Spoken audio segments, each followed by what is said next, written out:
Ito po yung Napier Plantation ng Sagay City. Dito nila kinukuha yung pampakain nila sa baka nila. Kasama natin, of course, si Dr. Moji Canyonero, yung kanilang provincial veterinarian.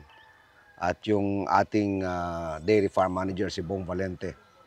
And paki-explain nyo sa akin, Doc, Bong, saan nyo ginumpisahan ng Napier farm ninyo?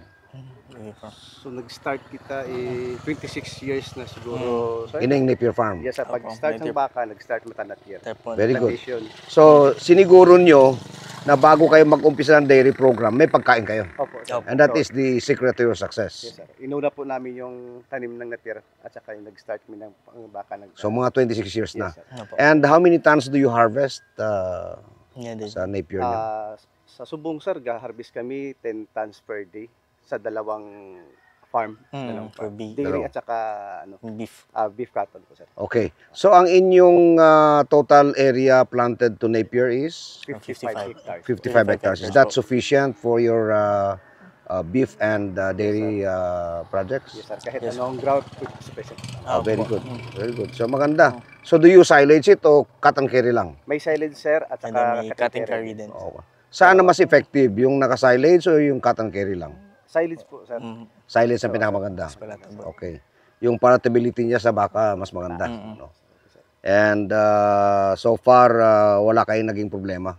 So this is one lesson that you could learn from Sagay City. Huwag tayong mag-umpisa ng any project sa dairy, sa kambing, sa baka, kung wala kayong pagkain. Tingnan nyo ginawa ng Sagay City.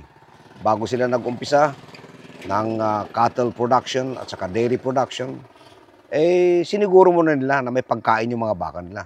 And that is precisely the reason why the Sagay City Dairy Farm Project and Sagay City Beef Production Project is one of the most successful projects ever implemented by a local government unit.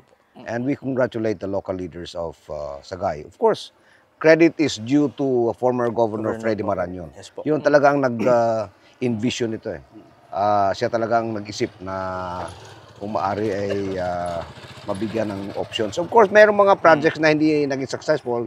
Yung Carnero, for example, hindi naging successful yun. No?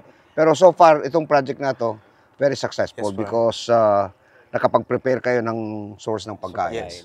And then for how many years, continue yung project po natin. So ano ang impact, Doc, sa community? Well, sir, for the impact sa community po natin, nasa base man po sa data ng City Health po natin, I think yung malnutrition rate po ng ating mga kabataan are I think down na lang po for I think 3% based po sa data nila. And then right now, sa data po ng aming sa Nutrition Council, I think we have around mga less than 300 na mga pupils that needs to be supplemented with milk. So medyo konti na lang yung natin. Oo, dito sa Sagay. Pag-cascade ninyo sa mga farmers, were you able to cascade the project sa mga farmers? Sa farmers po, yung na-extend po natin na services sa kanila are usually yung mga artificial insemination natin, upgrading natin po ng kanilang mga native animals. So sometimes po pinapahiram din po yung bull or yung AI na program po natin yung medyo nag-flourish. Very good. So, kita niyo mga kaibigan, basta tama yung planning, maging successful yung dairy farm. Mula po sa Napier Plantation ng Sagay City Dairy Farm Program, ako po si Manny Piñon.